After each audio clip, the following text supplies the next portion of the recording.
did you end up as the first female press secretary in the United States? Is that not incredible? And the second youngest woman. I think that is the incredible. youngest, right? No, I was not the youngest. That got out there on the internet. I had, on my first campaign, which was the Mondo campaign, my first really exciting job was, besides making those important phone calls, was I was the office manager of the headquarters once we had one. And I realized I made myself invaluable because I was the only person that knew how to fix the Xerox machine, the copier. And remember back in the day, they were always jamming? Well, they couldn't get rid of me. I figured that out really fast. Like, I'm the only one that knows how to do this. And by the way, no faxes back in that day. You know what I mean? It was like, how do we even... I guess we were all on the phone all the time, but there were no cell phones. So there were bricks, weren't there? Yeah, bricks? well, those. I think the first was around that time that you started having them. But anyway, there was a woman there who came. She was Mayor Bradley's press secretary, and she came as a loaner to the campaign to run the press operation. And I had always been interested in news. In fact, I thought for a while I wanted to be a journalist, but then realized I had too many opinions. So I'd been an editor of my college paper and was always paying attention to the news. And so I realized that the press office was like really kind of the sweet spot of where politics met media. And so I ingratiated myself to her. And the other thing I realized is I'm not a great writer, although, but I could write. And I tell kids this too all the time. You get kids, right? You guys see it all the time. They come out of college. They cannot put together a coherent paragraph with a topic sentence, some supporting information. You know, but I could do that, and I realized that was a valuable skill. So I could write a little press release, or put together a schedule, and see. So anyway, I realized that was where I wanted to be. I wanted to be in the press office, and so she eventually ended up working for her. She's still one of my best friends in the world, both of ours. And then she hired me to work in the mayor's office later, and so that's how I became and then I loved it, and I just every job that I became a press secretary, and so that was the path that I followed. And I met with Clinton, the then Governor Clinton, in the summer of 1991, and you picked me up at the airport. So I got this mentor of mine named Mickey Cantor, who went on to be U.S. Trade Rep and the Secretary of Commerce in the Clinton administration. He's from L.A., and he had been a kitchen cabinet guy of the mayor, and so he called me. And so I'd known him for a few years, and he called me and said, "Hey, Bill Clinton is looking for a press secretary. Are you interested?" And I said, "Yeah, sure." And I was working on a campaign, I left off a campaign that I actually worked on that we actually won. So unusual. It was a mayor's race in San Francisco, but he said, I was in San Francisco. He said, "Come down to L.A. He's going to be in town whatever day." So Betsy picked me up at the airport and drove me up to Mickey's house where I met Bill Clinton. But you remember on the way? So there was a gay right. So I picked her up at the airport, and then we were going to Mickey Cantor's house in Beverly Hills. Yeah. And there was a gay rights demonstration against the then governor Duke Majan, and we got caught in this thing. Yeah. And we were 30 minutes late to her. To my big interview with Bill Clinton. And I was like, oh my God, oh my. And Dee Dee was like, oh, it's, you were just kind of like, what are you going to do, right? I mean, little did I know then that 30 minutes late is like early for Bill Clinton. So, that's exactly what I was thinking. I knew that. Clinton time runs on its own parallel universe. But so we finally got there. We were both a little frazzled by the time we actually got there, and Clinton didn't care. And I met Hillary was there, and so I spent the rest of the afternoon with him. We kind of rode around, and we went down to Harry Thomason's house for fundraiser. Well, you had your interview in the back of the limo. Yeah. With Hillary and Bill Clinton. And he never asked me one question about my qualifications, and I don't think I thought for 1 minute about it. I just, it was all kind of happening fast. We only talked about his vision for the country and what he wanted to do, and what did I think of that, and it was just like a conversation about, people who work hard and play by the rules are falling behind. The same stuff he's still talking about, which I, realize now is part of his genius, is that this is his mission, this is his message. But I was, about 15 minutes into the interview, I was like, okay, I'm in. But I was working on this other campaign, so they called me. So it was a really interesting few hours. Hillary I thought was really impressive and very interesting. So a few days later, the guy who was kind of the campaign chairman called me and said, "If we were offered the job, will you take it?" And I said, "Yes, but I got to finish the campaign that I'm on." It was the mayor's race in San Francisco.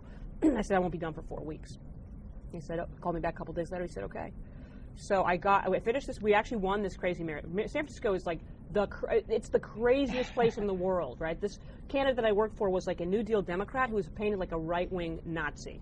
But he was like a total progressive. Yeah, well, we won. It was a long story, but anyway, so that was a Tuesday. I packed up my stuff. I was living in an apartment of the mayor's future mayor's then girlfriend, and packed up my little belongings in a box. Betsy and I had a house together in L.A. But all my stuff that I lived was there, but I just packed up the boxes. My friend Catherine picked me up. I stuffed all of my boxes into her car. She drove me to the airport. I got on a plane and flew to Orlando, Florida, and got on a plane with Bill Clinton. And that was my life for the next multiple years. And Catherine sent my boxes to your house, back to our house. And I came home like, I don't know, a couple months later to get some more stuff. Yeah. Yeah. Did you realize who does that? well, you do. Yeah, I did. Yeah. I think one of my greatest assets in politics was that I was never afraid. I never worried about what I was going to do for a job. Whatever reason, because I figured I'd just move back in with Betsy, or my parents would help me out. I don't know. And I realized in hindsight that was a tremendous asset for me, because I was willing to, sometimes we're not willing to take, when I was young, I was willing to take all these crazy risks because I didn't see the downside. I didn't think that far ahead. I don't know if it was if it's a defect in my brain, but it worked. It really allowed me to just be in the right place at the right time. No one thought Bill Clinton was going to win when I went to work for him. I just thought I'd come back to LA and maybe he'd run again in a few years, because I did think he was pretty exceptional. But, one thing led to another, and there I was. Yeah, and it's taking risk, and it's really getting out there. And you've touched on a couple of things, which I want to go to you and talk about leadership, which you both really have lived your life exemplifying leadership or talking about it or influencing leadership. But that's really it. When you had the interview, that caught me because he didn't talk about those bullet points of expertise. He talked about the vision and the mission. And that's a different kind of leader that I think a lot of people are drawn to. It's like, I get it. I need it. I want it. I don't even really know specifically what it is, but that person exudes it with such passion, whether or not you agree with it, but there's something for people that have, I want it. And maybe it's indefinable. And I think when you write about it's indefinable. And I want to talk to you, Betsy, because I want to find out how you got siloed into her crazy life. They're hers. Yeah. And to talk a little bit about leadership, because I've been reading your book, and it really had me thinking, because I think if any woman knows me, we talk about leadership endlessly in Success in the City, because we are actually in the process of revolution that I think is indefinable and inexplicable, and we know it's happening, but we couldn't say what it is, but there's a shift happening, I think, and it's driven by women, and they're driving the way we work, we're driving the way expectations of work are, how we're entrepreneurs more than ever before, we're creating businesses at a greater number. Leadership is the key factor in this whole thing, and it goes to what you talked about, selling a dream and a vision and getting buy-in for it, because that's why we do business with people.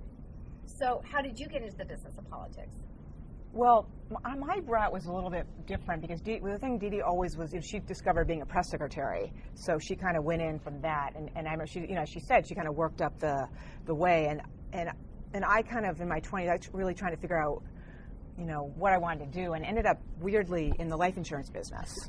Okay, that's And in high school, I think it's fair to say Betsy would have been least likely to end up in the life insurance business. Yeah. If there'd been a category, she would have. I can see modeling. Yeah, right. Yeah. Exactly. Okay, Yeah, Dee Dee and I both worked on the Mind Out campaign. Yeah. And so I did. Then you worked on the mayor's race in the mayor's 85. race, and when he ran for re-election as and I had different jobs in each place. Dee Dee and I were both deputy press secretaries. Oh yeah, during the Mind Out campaign, right. but I was not good at it. Well, you weren't that as interested. I wasn't. in And Dee Dee was, and I realized I don't really want to be a press secretary. And then when I worked for Tom Bradley on his mayor re-election, I was one of his advance people. And then I went to work for a fundraiser. And so I think I've had every job possible in that campaign world. But then in my late 20s, I had a friend that worked in the life insurance business for Massachusetts Mutual. And I went in and I met this dynamic man who ran the agency, and he said, the thing about this business is it's your own business, and you have your own book of business, and you can make a lot of money, and then you can give to politics and play a role in a different way. So he knew he was onto something, trying to sell you this job. Yeah. By your passion and interest. That's very interesting. Yeah. So I went down this road and kept involved, with everything Dee Dee was doing. Like when she worked for Dianne Feinstein, I was on her business committee, but I went down this road, and that's where I discovered women, and I started to specialize in women-owned businesses, and I went out there and I realized that I was fascinated that women didn't take care of their financial lives. They took care of everybody else, but they didn't have the savings. They didn't have what they needed, and so I became passionate about building my book of business. And I think I thought at the time that that's where I was meant to be. And then when Dee Dee went down this track of Bill Clinton, we went to visit her several times. But yeah, you had met that person who had the job at SBA. Well, and so here's the crazy thing about, yes, Lindsay Johnson. So this is sister. the crazy. So here's the crazy. So I also spent a year in a group called Up With People, and so my friend Amy here is always like, if you don't want people to know that, take it off your, do not talk about it. But we can cut that out of the tape. But here's this is the thing about. But you loved it. Yeah, no, I did. You basically travel around for a year, stay with host families, and sing and dance, and it's like, my parents were not happy about it, but it was another way to extend. I'm kind of an Up With People girl. And but there's a woman who also went to Up With People. She was not in my cast. Her name was Lindsay Johnson. And she worked for President Bush Sr. at the Small Business Administration, and she ran a wonderful office there called the Office for Women Business Owners. And she, when Bush lost to Clinton, she and I reconnected at a mutual friend's wedding, and she said to me, she knew the work that I was doing in women's business. She said, "You would be perfect for my job." And I loved it, and I want to make sure someone goes in there. And she said to me, "You have the right contact. Your sister's a press secretary. You have all the right contact." And here's the other crazy part. When I took Dee Dee for her interview with Bill Clinton, that's right. Clinton says to me, "Do you mind if you drive behind the limo with one of my staff people, who just happened to be Bruce Lindsay, who then ended up being head of White House personnel?" So when Lindsay said to me, "Dee Dee," guys hit it off, and we hit it off. Friends ever since. Yeah. And so anyway, she said, "You'd be perfect for my job," and I said, No.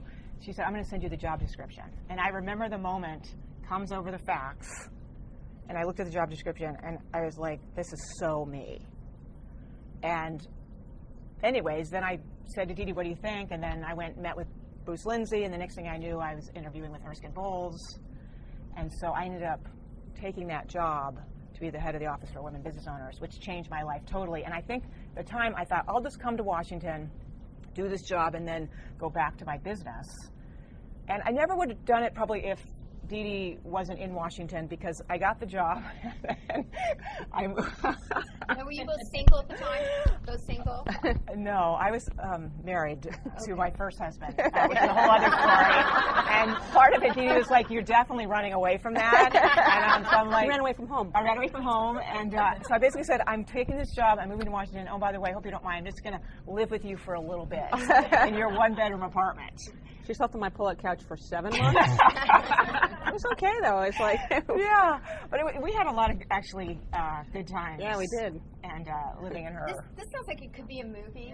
Yeah. It does not sound like there would be some incredible stories with these two together. I mean, maybe one day... Who's a screenwriter in here? Yeah. Not anybody yet. Okay, we'll find you one. But I think that could be the next book that needs to be written about you, because I bet they're amazing stories.